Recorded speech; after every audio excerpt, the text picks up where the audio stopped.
জ্বালানি সংকট নিয়ে আমরা অনেক আলোচনা করছি আমরা সবাই জানি আর কি যে আমরা জ্বালানি আমদানি নির্ভর আমাদের। বহু বছর ধরেই আমাদের দেশে বিদ্যুৎ উৎপাদন বা গ্যাস আহরণের ব্যাপারে খুব বেশি উদ্যোগ নেওয়া হয় নাই। আপনাদের স্মরণ থাকতে পারে যে এই দেশে প্রথম খনিজ সম্পদ উন্নয়ন বা উত্তোলন এর জন্য যে প্রতিষ্ঠানটা করা হয়েছিল সেটা শহীদ জিয়ার আমলে, বাপেক্স। এবং বাপেক্সের মাধ্যমে বাংলাদেশে কিন্তু বেশ কিছু গ্যাস, তেল এগুলো অনুসন্ধান এবং আহরণ করা হয়েছে।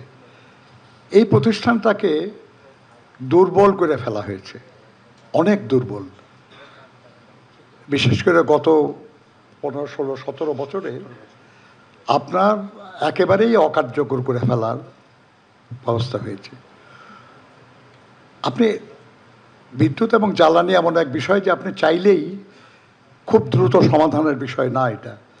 আপনি যদি গ্যাস বা পেট্রোলিয়াম জাত দ্রব্য আপনি যদি উত্তোলন করতে চান, তার আগে অনুসন্ধান করতে হবে, উত্তোলন করার পরে সেটা ডিস্ট্রিবিউশনের ব্যবস্থা করতে হবে। এটা সময় সাপেক্ষ ব্যাপার। এমনকি আপনার আমদানিও সময় সাপেক্ষ ব্যাপার। আপনারা শুনেছেন নিশ্চয়ই যে অতি সম্প্রতি বহু দেশের সঙ্গে আমরা আলোচনা করছি, আমাদের সরকার। এমনকি মিয়ানমারের সঙ্গে পর্যন্ত আলোচনা হচ্ছে যে পাইপলাইনের মাধ্যমে গ্যাস নিয়ে আসা যায় কিনা, চেষ্টা হচ্ছে। কিন্তু আমরা এটাও জানি যে স্বাভাবিক যে বিতরণ, আমদানি এবং বিতরণের যে ব্যবস্থা ছিল, এটা আমেরিকা, ইসরায়েল এবং ইরানের যুদ্ধের কারণে এটা ডিসরাপ্টেড হয়েছে। বহু দেশের সঙ্গে চুক্তি ছিল আমাদের, তারা রপ্তানিতে আগ্রহ নাই। অনেক জায়গা থেকে আমরা আমদানি করছি, কিন্তু সেখানে জাহাজ আসতে অনেক বিলম্ব হচ্ছে। হরমুজ প্রণালী বিষয় সবই আপনারা জানেন।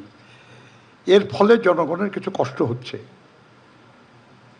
সম্ভবত ইতিহাসে প্রথমবার আমাদের এই মাননীয় প্রধানমন্ত্রী উনি জনগণের কাছে দুঃখ প্রকাশ করেছেন, ক্ষমা চেয়েছেন এবং তাদেরকে আশ্বস্ত করেছেন যে যত দ্রুত সম্ভব আমরা এই সংকট সমাধানের জন্য ব্যবস্থা নিচ্ছি।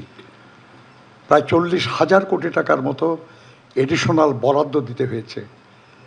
বাংলাদেশের মতো একটা অর্থনীতি থেকে এতগুলি টাকা শুধু জনগণের কাছে যে দায়বদ্ধতা, তাদের প্রয়োজন বিবেচনা করেই করা হয়েছে। এবং আমরা আশা করছি যে যত দ্রুত সম্ভব এই সংকট সমাধানের ব্যবস্থা করা যাবে। খুব অপ্রস্তুত অবস্থায় আমরা এই বিপরে সংকটে পড়ে গেছি। কে জানতো যে এই যুদ্ধটা এভাবে শুরু হবে, তাই না? কে জানতো যে আমাদের সমস্ত আমদানি প্রক্রিয়া বিলম্বিত হবে? যাই হোক, এটাকে হ্যান্ডেল করার চেষ্টা করা হচ্ছে।